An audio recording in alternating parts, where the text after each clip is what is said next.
오늘 부활절을 맞이해서 우리가 부활이라고 하는 것을 생각해 보면 사실 신비하기가 그지없을 겁니다.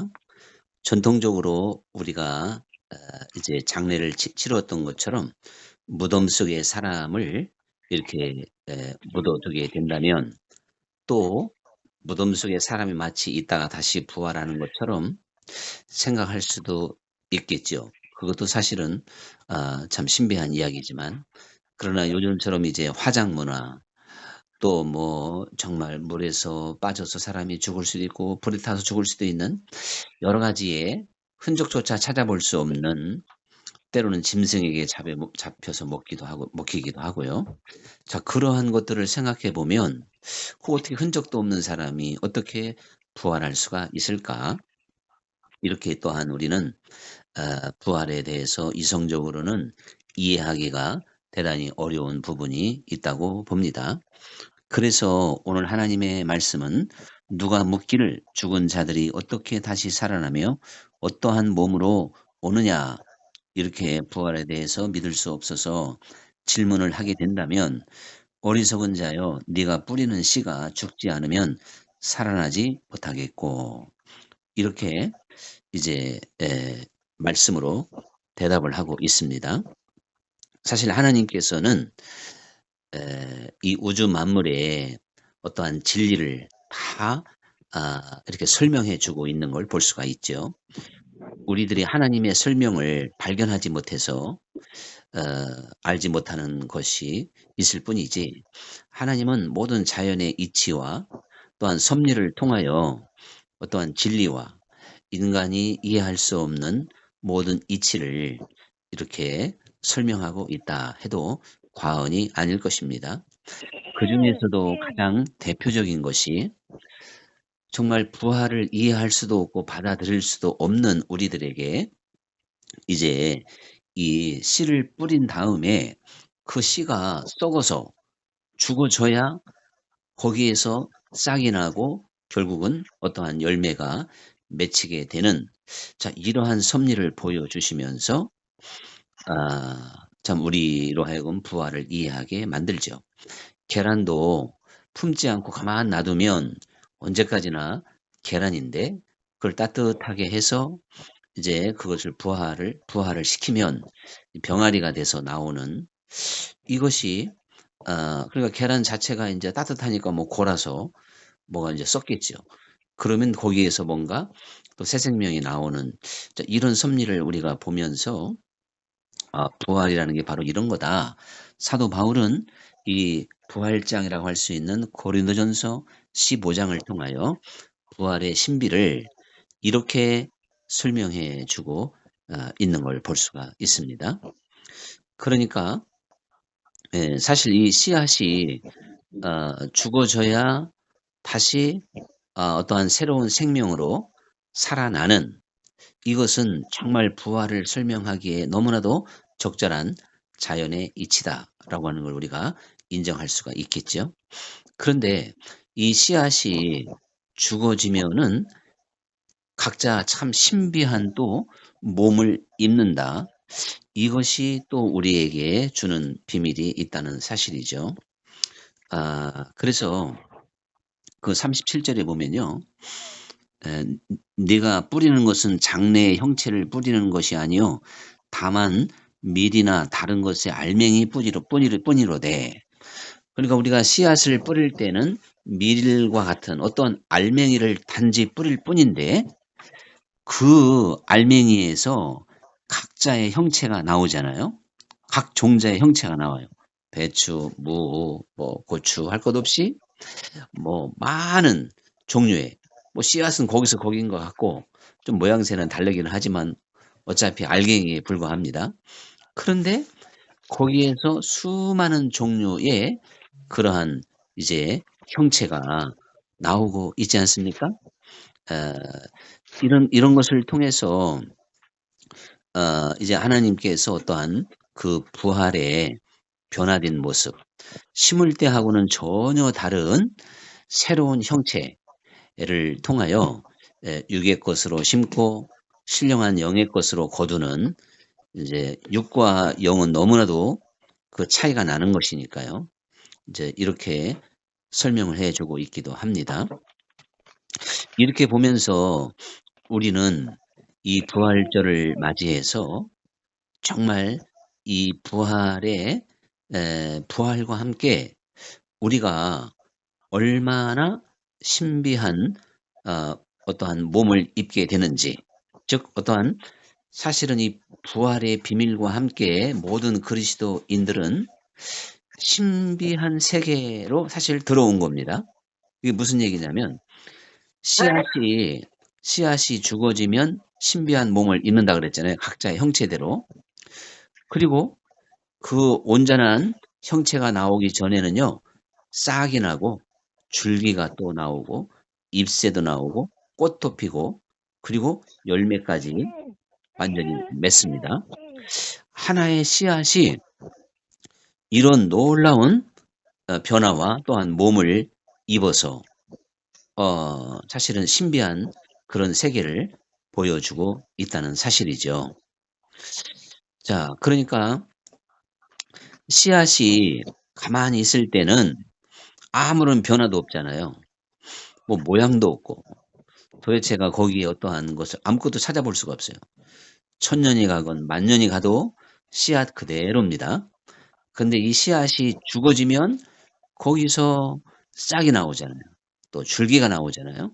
아까 말씀드린 잎새와 꽃과 열매까지 맺혀지는 너무나도 엄청난 일이 벌어지게 되죠. 이것이 어 이제 또한 부활해서 새롭게 태어나는 존재들의 공통적인 특징이다. 자, 이것을 생각해 본다면 우리는 사실 진리라고 하는 것은 그리스도 안에서 죽어져서 또한 예수님 안에서 새 생명으로 태어나는 것이잖아요. 그러니까 우리 예수님을 믿는다고 하는 것은 우리 옛사람, 우리의 육신은 참 보잘것없고 힘없고 죄악투성이고 어리석고 어떻게 보면 정말 저주의 대상이잖아요. 정말 죄로만 우리를 사로잡아가는 그 옛 자아가 우리가 죽고 예수 안에서 새 생명으로 태어나는 것입니다.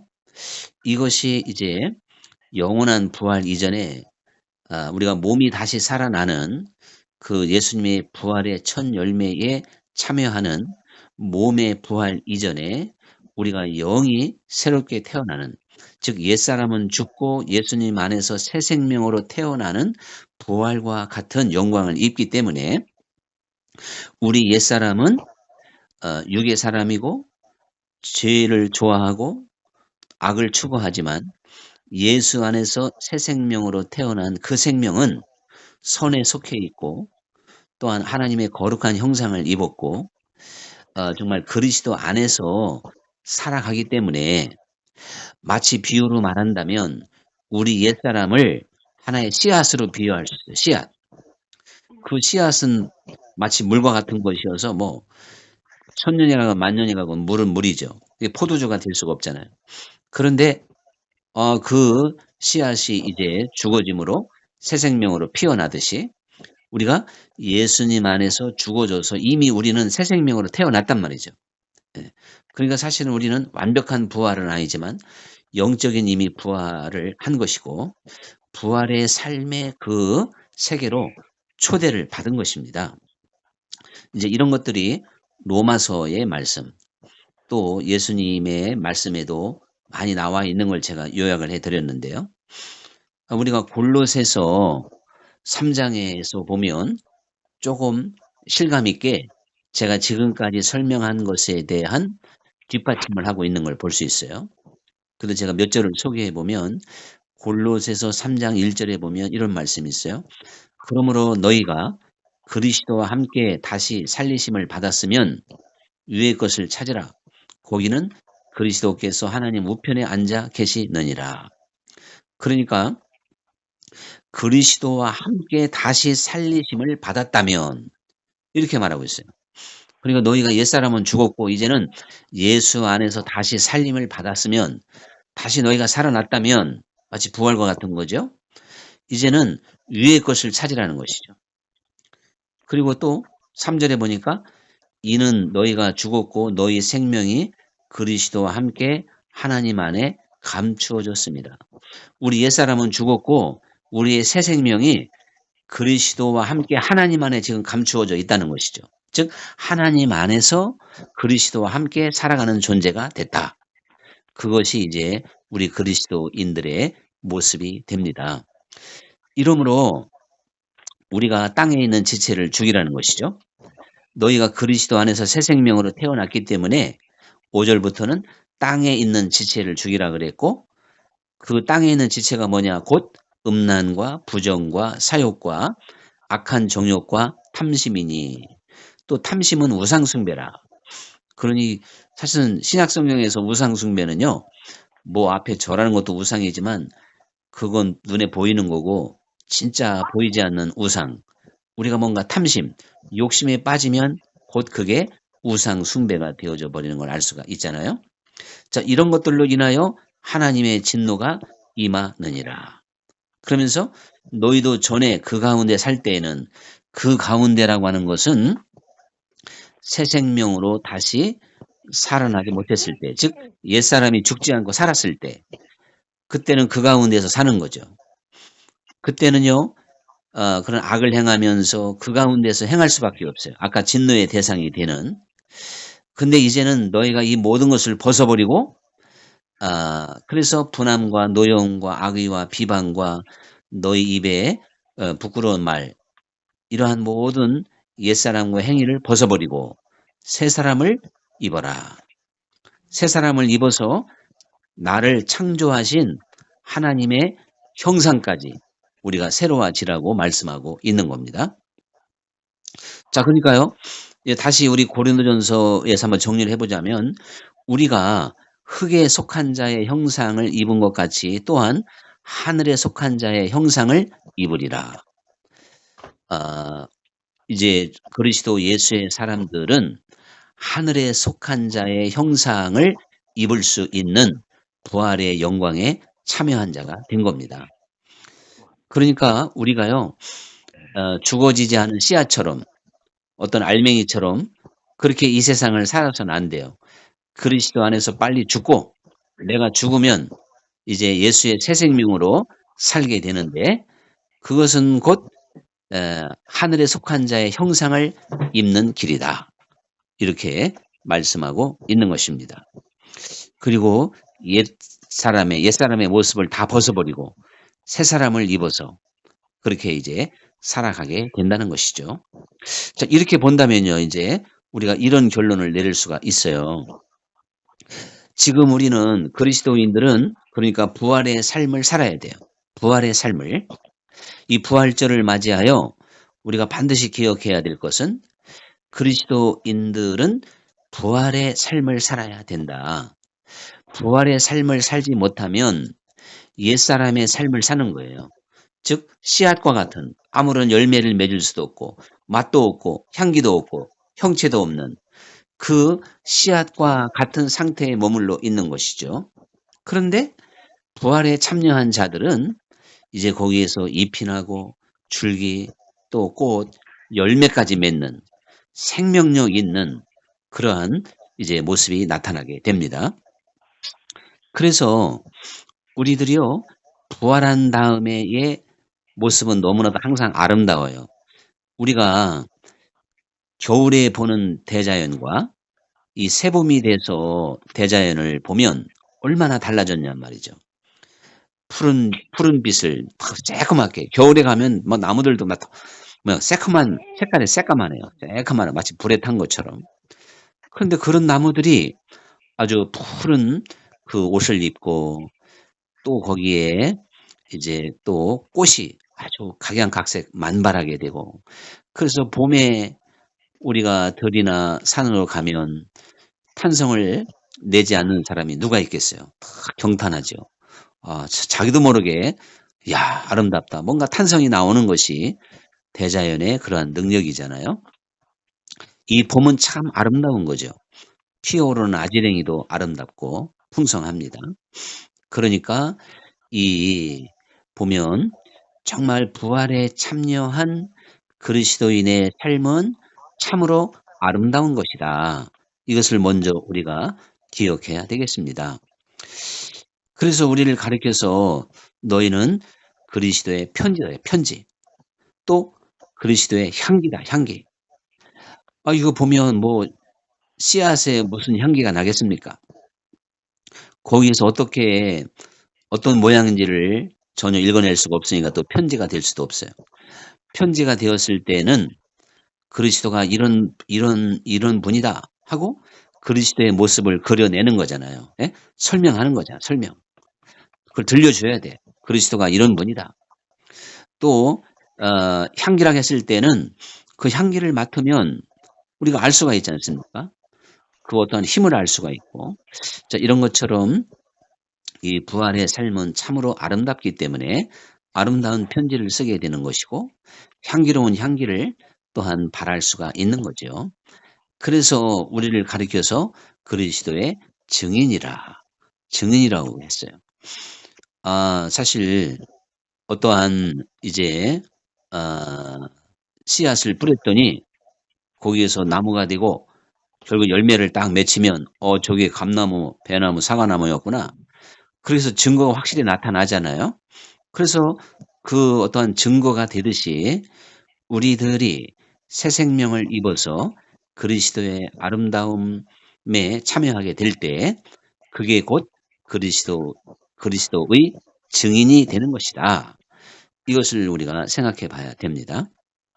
그러니까 우리는 이 부활절을 맞이해서 우리의 옛사람은 죽었고 주님 안에서 나는 다시 이제 부활에 참여한 자가 되었는데 그러므로 나의 삶은 너무나도 아름다운 것이구나. 그래서 예수님은 선을 행한 자에게는 선한 것으로 악을 행한 자에게는 악한 것으로 갚아준다 그랬어요. 세상 인심이 아무리 흉악해져도요. 우리는 선한 것, 착한 일에는 감동을 받아요. 그런데 악한 것에는 인상을 쓰고 또 저주까지 나옵니다. 미움이 생겨요. 악한 것에는. 이것이 하나님이 우리 모든 사람들에게 심어준 마음이잖아요. 그러니까 정말 우리의 그 삶 자체가 아름답다고 하는 것은 선하다는 것이죠. 또 말씀드린 대로 마지막 날에 선한 일을 행한 자는 생명의 부활로 악한 일을 행한 자는 심판의 부활로 살아난다는 겁니다.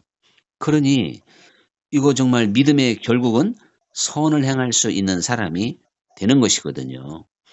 그게 바로 아름다움에 참여했기 때문에 그런 것 아니겠어요? 우리가 꽃이 만발하고 아름다운 대자연에 들어가면 기분이 업이 되고 탄성이 나오고 얼굴이 환해지겠죠. 그런데 막 냄새나고 구질구질하고 더러운 곳에 가면 그 사람의 인상이 쓰고 인상도 써지고 아주 정말 심기도 어지러워지는 좀 그런 모습을 보일 수밖에 없습니다. 우리는 이제 이 부활절 새해 봄과 같은 아름다운 세상으로 초대받은 사람들이에요. 그래서 이것이 곧 예수님께서 이제 인자는 세상에서 생명을 그 양들에게 생명을 주되 더 풍성히 주려 함이라. 풍성한 생명을 얻게 하려 함이라.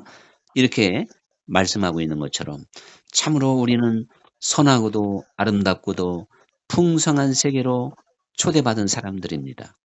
거기에 초대받은 사람들은 옛사람을 십자가에 못 박은 사람들이에요. 내가 죽어지지 않고는 씨가 썩지 않고는 어떠한 싹이 나올 수 없듯이 내가 죽어지지 않는 한 언제까지 신앙생활에도 선한 것이 나올 수가 없다는 사실이죠. 아름다움을 우리가 맛볼 수가 없다는 사실이죠. 자, 그렇기 때문에 편지가 될 수 없고 향기가 될 수 없고 증인도 더군다나 될 수가 없다는 사실이죠. 그런데 성경 말씀에 보면 30배, 60배, 100배로 열매를 맺느니라 그랬잖아요. 사실은 열매까지 딱 나와야 그게 정확하게 비슷비슷한 나무들도 분별이 될 수가 있을 거예요. 이게 참 감람나무인지 또 돌 감람나무인지 열매가 딱 보여야만이 우리가 이제 알 수가 있는 거죠. 그런데 하나님께서는 우리를 불러서 30배, 60배, 100배로 열매를 맺게 하시는 분이기 때문에 이 열매라고 하는 건 결국 죽어져서 씨앗이 죽어짐으로 마지막에 결론이 바로 열매로 맺혀지는 것 아니겠습니까? 그러니까 우리는 이 부활의 날에 정말 나라고 하는 존재는 완전히 십자가에서 로마서의 말씀과 같이 그리스도의 십자가에 나를 함께 못 박고 부활하신 주님과 연합해야 되는 존재구나. 주님과 즉 하나 돼서 그래서 그날에 나는 네 안에 너는 내 안에 이렇게 먹고 마시는 그러한 관계를 이것이 바로 이제 부활의 세계고 또한 신앙의 세계라고 하는 걸 우리는 꼭 기억해야 됩니다. 이렇게 됐을 때 그 능력이라고 하는 건 대단한 것이죠. 그래서 이 부활의 삶에는 당연히 능력이 있어요. 능력이. 부활의 삶에는 능력이 있단 말이에요. 능력이 있어야 이기는 자가 되잖아요. 그래서 우리는 뭐 정말 계시록에도 항상 그 일곱 교회에 이기는 자에게 하나님이 만나를 주시기도 하고 조약돌을 주시기도 하고 생명의 면류관을 주기도 하고 상을 주시는 영원한 생명에 참여시킨다고 하는 자 그러한 이제 메시지를 주시기도 했습니다. 세상이 강하죠. 죄가 강하죠. 나라고 하는 존재도 강합니다. 그래서 우리는 정신없이 세상을 따라가고 내 정욕에 사로잡히고 그냥 이 세상 사람들처럼 보통 사람들처럼 살아간다면 그리스도인의 능력이 없는 겁니다. 거기에 우리는 환난과 연단과 시험과 많은 것을 만나게 되는데 그런 가운데서도 우리는 요동하지 않고 우리의 믿음을 잘 지켜서 이기는 자가 되는 것이죠. 이 이기는 것에 대한 극치가 뭐냐? 기쁨이고 감사고 사랑인 것입니다. 이것은 정말 이기는 것의 결론이에요. 우리가 이 세상에서 육신적으로 한번 생각해 보면 어떻게 기뻐할 수가 있겠어요?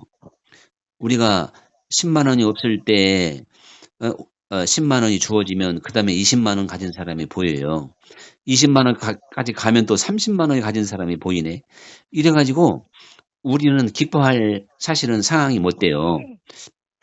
세상에서도 우리가 뭔가 이제 구급 처음에는 공무원만 되면 좋겠다 해서 9급이 됐는데 그다음에는 또 뭐 7급이 그려지고 5급이 그려지고 자꾸 이제 더 이렇게 고급 공무원이 되고 싶은 그런 욕심이 생기는 것이죠. 그래서 우리가 너무나도 잘 아실 거예요. 누가 한 번 좀 맞춰 보세요. 있는 사람이 더 그다음에 뭘까요? 더 많이 갖고 싶어 한다. 예. 무섭다. 할렐루야. 저는 오늘 오한석 집사님한테 100점을 드리겠습니다. 봐요. 우리 오한석 집사님이 참 역시 뭔가 인생의 쓴맛을 많이 보신 것 같다. 우리 차장로님은 좀 덜 보신 것 같아요. 예? 뭐냐면 있는 사람이 더 무서워요. 예. 그거를 아이고 우리 오늘 우리 오가들이 참 오시라고 해야 되나? 예. 오한석 집사님 맞지요? 할렐루야죠? 아멘. 아멘. 아이고 저 아멘 소리는 목사보다 더 거룩해. 나도 아멘 멋지게 해야 되는데 아멘 소리가 너무 은혜스러워요. 진짜 있는 사람이 더 무섭다는 말이 왜 나오냔 말이에요. 근데요 없는 사람은 어차피 없으니까 뭐 그냥 달라면 주기도 쉬워. 줘봤자 뭐 몇 푼 되지도 않고. 그런데요 있는 사람은 주면 많이 줘야 되고 또 그거 이 사람 주면 저 사람이 또 올 것 같고 뭐 여러 가지 그 복잡한 게 있으니까 그렇게 결과가 되는 것 같아요. 그래서 있다 그러면 또 막 여러 사람이 또 달려들 수도 있고 그러니까 참 어렵겠죠. 예? 그 심정도 이해는 가지만 또 이런 말이 있어요. 이것도 오한석 집사님 또 맞히실 거야. 이제 바라보면 가만히 계셔 보세요. 자, 어려운 사람은 누가 그 심정을 안다고요? 어려운 사람이 압니다. 그렇죠. 그거 참 너무 쉬운가? 그런 게 이거 약간 고급스러운 거 뭐 과부 심정은 또 과부가 안다. 뭐 그런 말이 있듯이 이 우리가요. 이 세상에서 기뻐한다고 하는 것은요. 아까 제가 있는 사람이 더 무섭다는 말을 왜 했냐면 그 정도면 기뻐할 것 같은데 그 정도면 만족할 것 같은데 더 집착해야 되니까. 뭔가를 더 올라가는데 어떻게 주냔 말이에요. 그게 있어야 되는데 99가 됐으면 100이 돼야 되는데 주면 항상 99가 되면 안 되니까. 근데 일밖에 없는 사람은 뭐 해놓은 게 없으니까 그냥 있으나 없으나 마찬가지니까. 그런 거란 말이죠. 자, 어쨌든 이기는 자의 그 정말 그 단적인 표현이 기쁨입니다. 기쁨. 내가 지금 기뻐한다면 세상을 이긴 자예요. 또 감사한다면 세상을 이긴 자잖아요. 또 사랑한다면 세상을 이긴 자입니다. 그래서 어떻게 보면 가장 우리가 우리 마음 나를 이기기가 참 어렵잖아요. 나를 다 이기거나 내 마음에 있는 미움도 이겨야 사랑이 나올 것이고 불평 불만도 이겨야 감사가 나올 것이고 또 그냥 욕심도 버려야 더 기쁨이 나올 것이고 이러니까 이것이 곧 부활에 참여한 자의 능력이 아니고는 누가 기뻐하랴? 누가 감사하랴? 누가 사랑할 수 있으랴? 저는 이제 부활절에 이렇게 결론을 내릴 수가 있다고 봅니다. 지금 내게 부활의 능력이 있느냐? 부활은 죽음의 권세도 이겼는데 그 부활은 너무나도 아름답고 너무나도 선하고 부활의 세계는 그래서 능력이 있는 거죠. 예?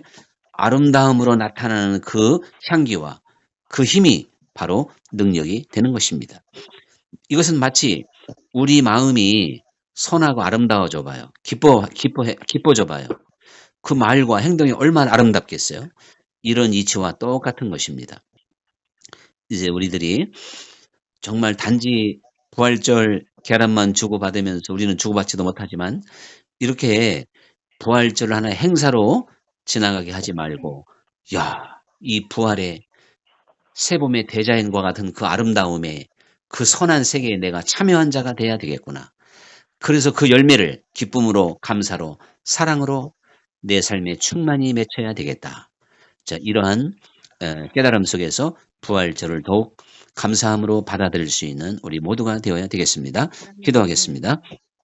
감사하신 아버지 하나님, 오늘 2021년도 부활절을 맞이하여 해마다 반복되는 이 부활절, 오늘 2021년도에는 우리가 이제 그 부활의 그 아름답고도 선한 세계에 온전히 참여한 자가 될 수 있는 그러한 믿음을 주시고 또한 은혜를 더하여 주시옵소서.